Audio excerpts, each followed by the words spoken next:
Hello, everyone. Welcome to Talking Logistics, where we have conversations with thought leaders and newsmakers in the supply chain logistics industry. It's my great pleasure to welcome today's program Michael Hane, who is product marketing director of product marketing at Descartes. And today we're going to talk about insights from Descartes' 2025 Transportation Management Survey.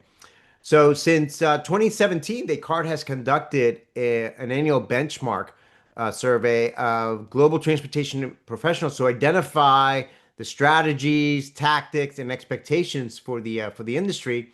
And the nice thing about doing these, studies year after year is that you see how different trends and topics, evolve over time. So, to share some of the key findings and takeaways from this year's report, it's great to welcome Mike back to the program to kind of share his key takeaways. So, Mike, it's great to see you again. Yeah, great to see you, Adrian. Happy to be here. Thanks for having me. Yeah, great. I mean, I was looking at at my calendar here, and I was like, gosh, I think it was almost like a year ago that you were on the program to talk about last year's study. So I think it's great to kind of continue this and kind of see what changed from last year, perhaps, and maybe what rose to the top, this year. But before we kind of dive into the findings from the study, and we'll include a link for all of you watching. We'll include a link to the report. We're obviously just going to be able to talk just about a few of the findings here in today's episode, but there's a lot more in the report, so we'll include the link so you can read it afterward. But how did this study, I mean, how do you go about doing this study? And, what are you hoping to learn every time you do it? Yeah, so thanks for that.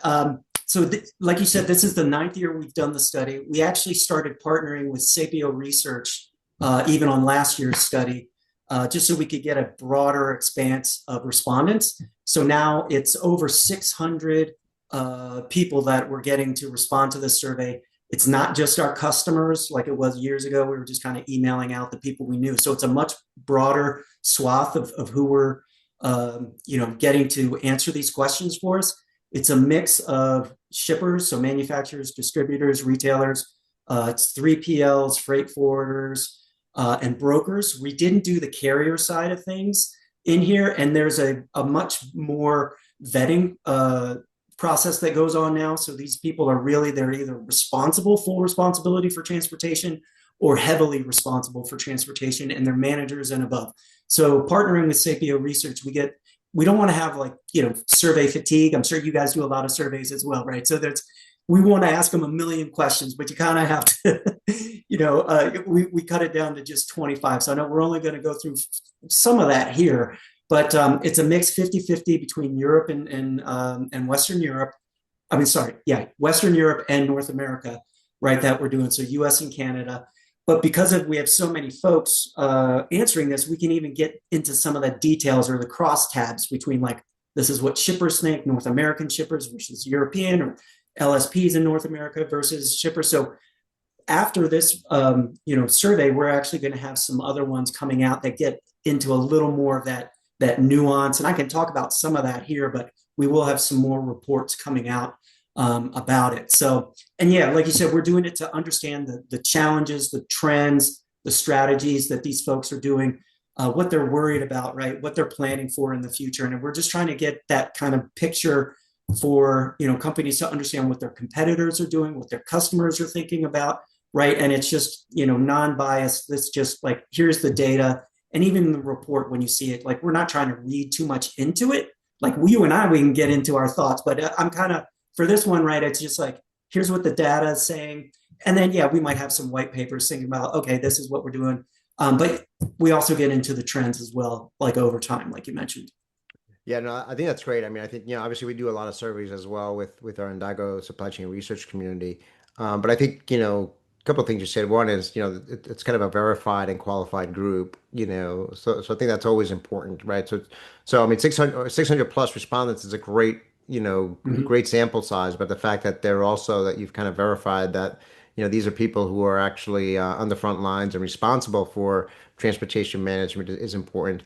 And I think then, the ability to slice and dice the data by, geography or company size or other metrics or other filtering types is great because you do, we see that with the research that we do as well. You kind of do see some differences in priorities in North America versus Europe, right? Sometimes Yeah. with because simple example is sometimes the regulatory environment is very different in Europe than it is here. So there are things that happen there that rise to the top there. They may not be as important here, and and vice versa. So maybe as a way to kind of start with the results. I mean, what jumped out at you the most from this year's findings? I mean, was there anything that in particular surprised you?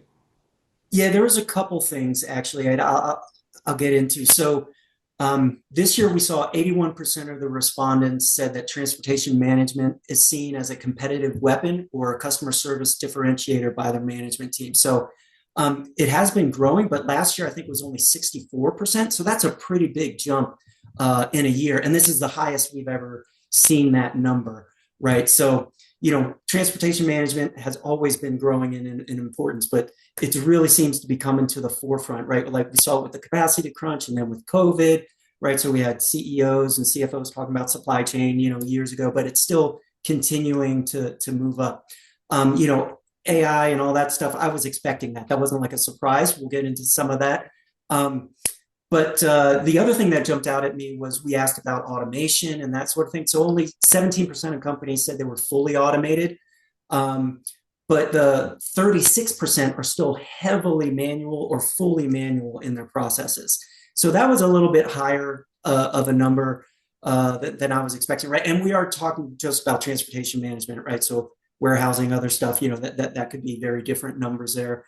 One of the other things that jumped out at me though was, given all the headwinds we're seeing in the economy, right, and especially since we're talking about LSPs, right, volumes have been down, the tariff uncertainty and that sort of thing, is that 72%, I think was the number of companies said they're expecting to grow, right, by at least 5% in the next 2 years. So that was a little bit of a surprise to me. And also that over 80% of the companies said they're increasing their investment in transportation management ITs, the way we called it. So the expectation of growth, they're still investing, right? So that was something that jumped out at me. And then new this year, we put in some categories or answer options around fraud and theft.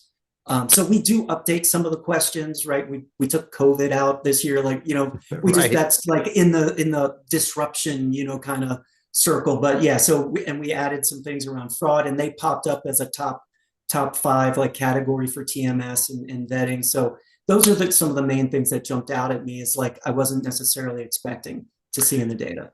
Yeah, I mean, I think that similarly for me, I mean, I think when you look at the percentage, I think you said it was 81%, that kind of view transportation as kind of more strategic. Always tell people, gosh, when I got started in this industry 26 years ago, if that percentage was like 20%, I think it would have been high. So it's amazing to Yep, see, how far, up the value curve transportation management has come. And I think you're right. I mean, things like COVID obviously put it on the map. A lot of the disruptions, e-commerce with, the Amazon effect and delivery becoming a competitive weapon. I mean, a lot of different factors contributing to that. But I think the fact that it's been the highest ever in your survey, I think is good, because I think it is, I think companies are finally, I mean, I think cost is still king. Cost is always going to be important when it comes to transportation management and logistics. But the fact that, the other side of the coin is that they're also viewing it strategic, I think is, I think is important. So that definitely, jumped out at me. I think the growth piece, I think every CEO is mandated to find ways to grow their company. So in some ways it's not surprising, but I think like you said, in this kind of environment between tariffs and inflation and just all these other factors, I mean, I think that's a bigger challenge today than it ever has it been. is. And that's one of the areas where we did see a difference between shippers and LSPs. Like I said, it's not called out, but I've been looking into the data. So it was only a few percent of shippers did not expect to grow at all or to shrink, but that there was a large gap. It was like over 10 or 11% of the LSPs were not expecting to grow or were expecting to shrink. So that's not a surprise, but it did work out in the data. So it's always nice when the data kind of backs up kind of what you're thinking. Right. Because when I saw that thing, I was like, wow, that's a lot of growth. And then I was like, then I got into the details. Okay, at least the LSPs were a little more conservative than their shipper counterparts, which, makes kind of sense, on its face. So, Yeah, I mean, the other thing that you said was surprising, and again, it's always surprising to me because even this year we did a survey where we asked kind of a similar question, and it's both not surprising, but surprising and disappointing at the same time is the amount of people that are still manual, right? So we yeah, did a survey earlier this year that as part of the filtering question, we just asked, a question about their TMS. And one of the response options is we don't have a TMS. And I think yeah, in that survey that we did, it was like a quarter of the respondents were not using a TMS.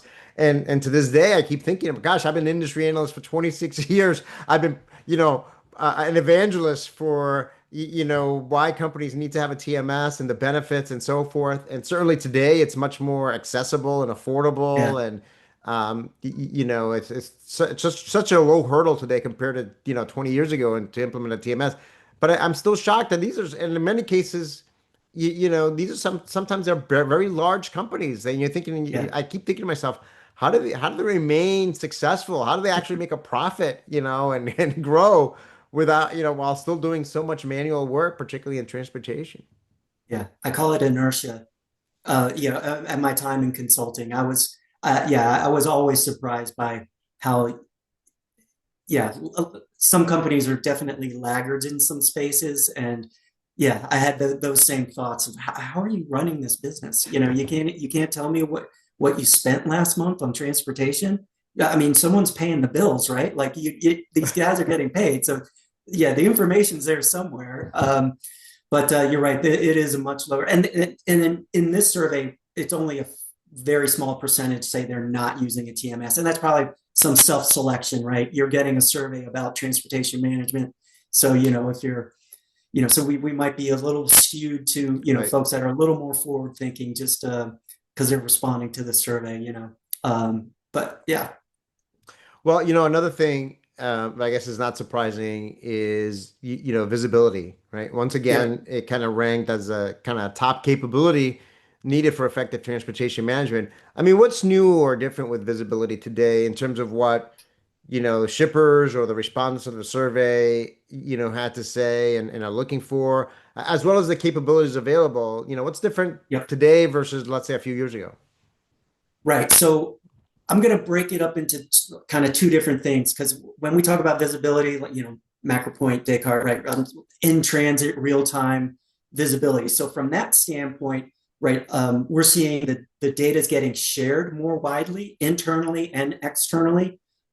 So there's, with APIs, EDI, all this stuff, that the data that's coming in is getting sent out. It's getting shared with, warehouse operations, dock, right? So people are, we're even doing this, we're seeing it now at job sites, at retail store locations, right? So you don't have someone that should be customer facing, leaving the cash register to go wait for a truck for 20 minutes, right? They can minimize that time. So the data is getting shared a lot more than it was years ago, and it's being used, to help with equipment turns, right? It's being used to track performance a lot more. It's being used in carrier scorecarding a lot more than it used to be, right? So people are also utilizing this data in their negotiations, right, with the carriers when the carrier contracts come up, and you can look at on time percentage, and everyone's singing from the same hymnal of like, hey, you don't just like walk in there and the carrier's got all the information, right? Like, here, let me tell you what my on time was. It's like, no, the shipper now has just as good a data as the 3PL or the carrier had. The other thing that we're seeing, right, is temperature tracking is growing, and not just post load, or like getting the download from the device in the trailer, so you can see, oh, there was a spike 6 hours ago, right? So people are now wanting that in real time so they can take corrective action. So there's a very large grocery retailer putting in a temperature tracking mandate. It's going live this year for all their refrigerated loads and visibility. So we're getting a lot of calls and a lot of people, like, hey, I need to, get compliant with this. And, so you can say, oh, well, how many pings out of tolerance before, I do something, or, make, or just tell the load, like, hey, don't bother showing up. I'm going to refuse that load, because it's been so out of tolerance for so long.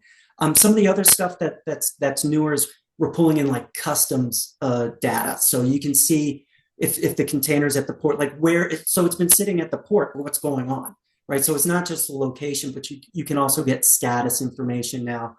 Then the other part of visibility when you talk to people is just visibility into what my operations are doing, right? What am I? So, like I said before, that we have a lot of people that they have a hard time even understanding their costs, right? So getting visibility to your own operations, are you as efficient as you could be, right? So real-time visibility tracking data is important to all that stuff. It feeds a lot of those other systems. But yeah, people are wanting to get the visibility to improve everything overall, and tracking data is like one important piece of it. And then taking that tracking data and then making actionable, like, things you can actually improve either overall, like why is this facility turning equipment so much, slower than my other facility? Like what's going on there? That's something that the data can flesh out, right? That people can take action on. Or like I said, you got a container, it got sent to it's now being offloaded at a different port. What are we going to do? Right. Maybe we can, short ship some of it from this other place. But anyway, that's what people are doing with the visibility data, and just sharing it a lot more and using it across the entire supply chain, not just internally themselves.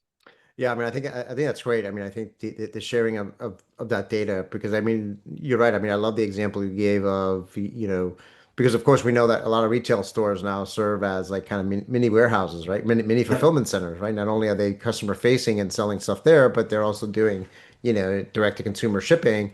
So they're receiving, product and shipping stuff out as well. So being able to keep that store employee customer facing, because they know, hey, that truck is delayed. I still got another 20 minutes before I have to head back there to kind of receive the shipment. I think is important. So yeah, I love hearing that it's, that data and that information is being shared, more broadly, to all the stakeholders that really rely on that data. I think the visibility, I love the visibility to kind of the metrics, right? Visibility to how are we performing along the cost access, the service access, the risk access, et cetera, et cetera. Because there is so much data available. I mean, that's the thing. We probably have more data available in transportation today than ever before.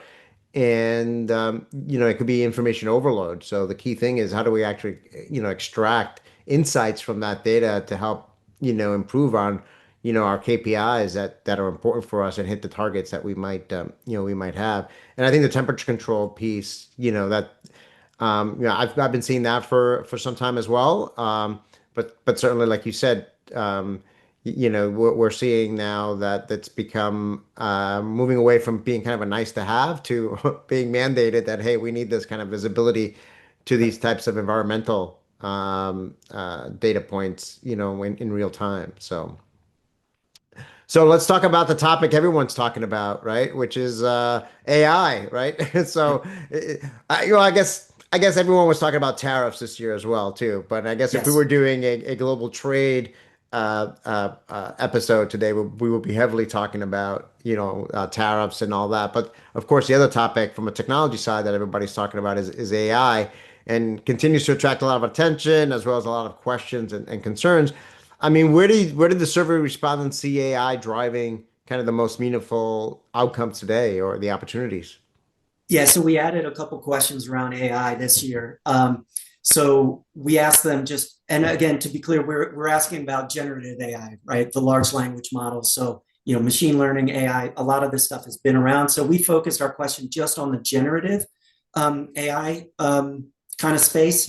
And so what we found from the respondents, 96% of them said they're using AI in at least part of their organization in transportation somewhere, right? So then we got into, okay, well, where are you using it? So the number one was data entry, so they're taking like unstructured data, right? Like emails, and automating that voice data and getting that, so taking a phone call, hey, I got this load, $900. Can you haul it? Sure, I can do it tomorrow. Taking that and then turning that into a shipment that gets loaded into a TMS, right? Or something else. So Data entry was a big one. Support chatbots has been around.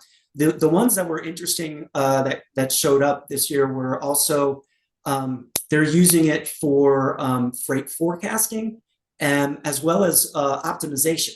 So again, we didn't get into all the details of where and how, right?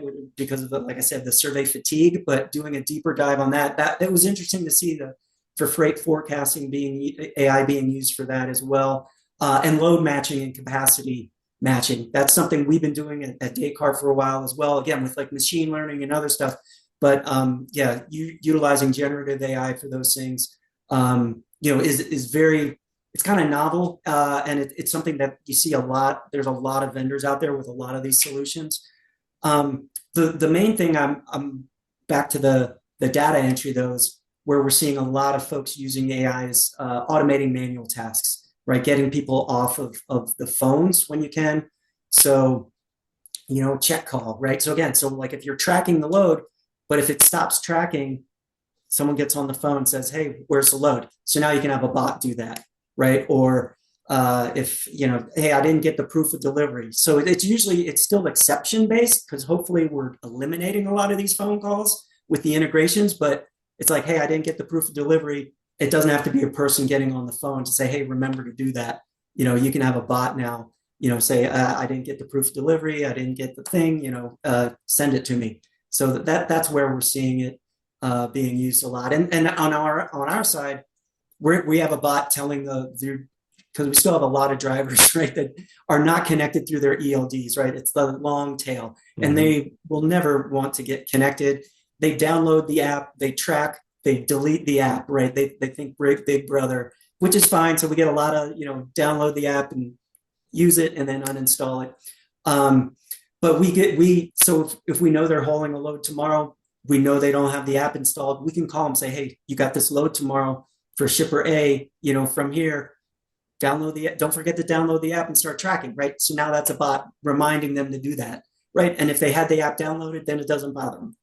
Right, So right. things like Yeah, that. that's great. I mean, I was surprised by that high percentage, particularly if you were asking specifically about generative AI, because I think one of the things, when we've done surveys related to AI, one of the early surveys that we did, we didn't really um, define what we were talking about, which type of AI we were Mhm. talking about, right? So as you said, AI has been around for a long time, right? So, Yep. um, when we kind of then started kind of asking more follow-up questions, like very high percentage at first said they were using AI because they were thinking, oh yeah, well, I've been using machine learning for a long time or some of these optimization techniques for a long time.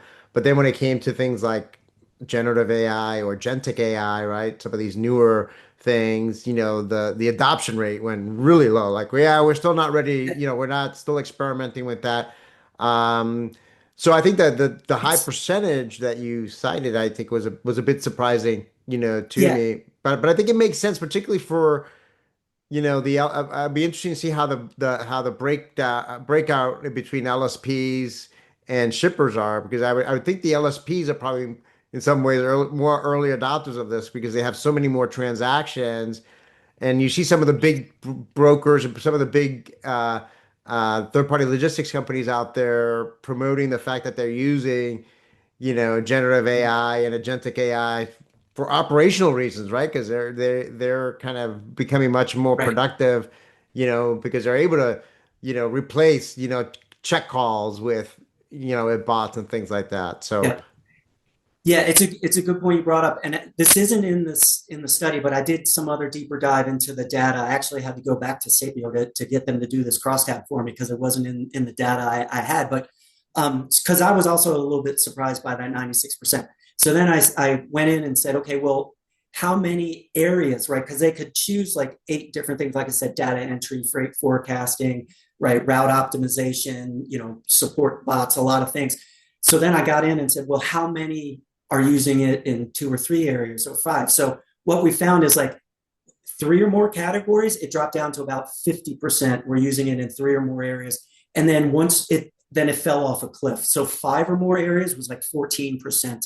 So my take on it too is within transportation, especially if you're like an LSP or even a shipper, it's kind of easy to you can kind of segment or do pilots, right? You can say, okay, well, I'll use it in this part of my business, or like maybe I'll do it just for my inbound, or like I'll do it just for my reefer loads, or I might have a couple really big clients or customers, right? And I'll say, let's try it out here, right? And then so you can kind of pilot things a little more easily in the transportation world. But yeah, it's definitely, I would say it's a lot of people are using it, but its adoption is still pretty shallow. I Right. would say, Right. let's put it that way. Yeah, no, I think, and that leads me to my next question because I mean, for companies that are, let's say, just beginning their AI journey, I mean, what steps should they take first? I mean, how should they kind of figure out where they should start, or how to evaluate their kind of priorities and the vendors that they should work with? Yeah. So what I say is, you focus on what the business problem is first, right? Just because there's a new vendor, a new app, right? So what is a business problem? You can like, okay, I want to get people off the telephone, right? Okay, so what are they spending their time on the telephone? So go after, that thing first. So I would also so low risk kind of like wouldn't necessarily, you know, have it tell me how many trucks I need next week to fulfill all my, biggest customers, loads necessarily, but telling a driver, hey, you didn't upload this document, that that's a little more less mission critical. So I would start with, manual, tedious tasks that are more low risk, but you're actually solving still a business problem, right? I would also tell people to talk to your existing vendors, right? Like we said, like a lot of people uh, if you're utilizing a TMS, you're utilizing a visibility platform, right? All these vendors have AI agents, right, and bots that are helping out. So you don't necessarily have to go with one of the new AI only vendors to do this. So I would talk to your own vendors first. But my other thing is make sure that it can be integrated into your existing systems and workflows. So have it support something your employees are already doing, not like another login to another application. So that would be first and foremost. And if you're on an older tech stack, it might not be as API forward. It might be hard to integrate in, AI if you're on some really old technology. But hopefully people aren't. I would also say, you and I, we've both been doing this a long time, right? So I've been to places where people are like, oh yeah, but we do this, this, and this. It's like, well, the TMS can do that. And it's like, oh, we didn't know. It's like, yeah, that came out, 3 years ago. Or, oh yeah, but it doesn't, the integration doesn't, well, okay. So that's the other thing too. People's tech stacks grow and there's a lot of different vendors involved. And so each vendor is making improvements to their stuff, but is the integration still taking advantage of all of those?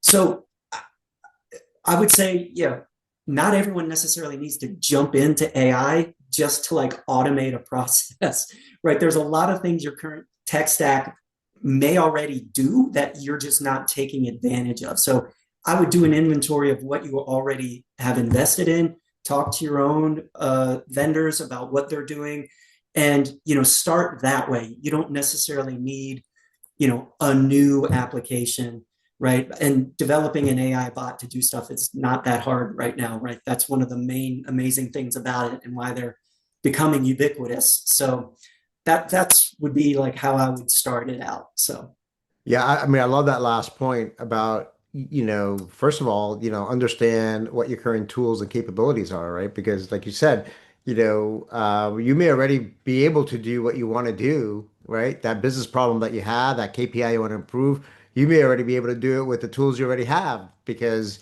maybe when you yep, first implemented it, you didn't have that need or you never turned that functionality on, exactly. or it was deployed, it was new last year, but you never kind of got the memo, if you will, and didn't know it was there. And so really having that conversation with your existing technology partners to understand, right? Have that conversation with them. Hey, these are our business problems, these are our pain points, and that will help you as the technology provider be able to educate them in terms of, hey, well, these are the capabilities you already have. If you just turn them on, that you'll be able to resolve that. Or there might be the case, like you said, yes, this might be a neat area where we can, apply some AI, some net new capability that's integrated to your point within the application.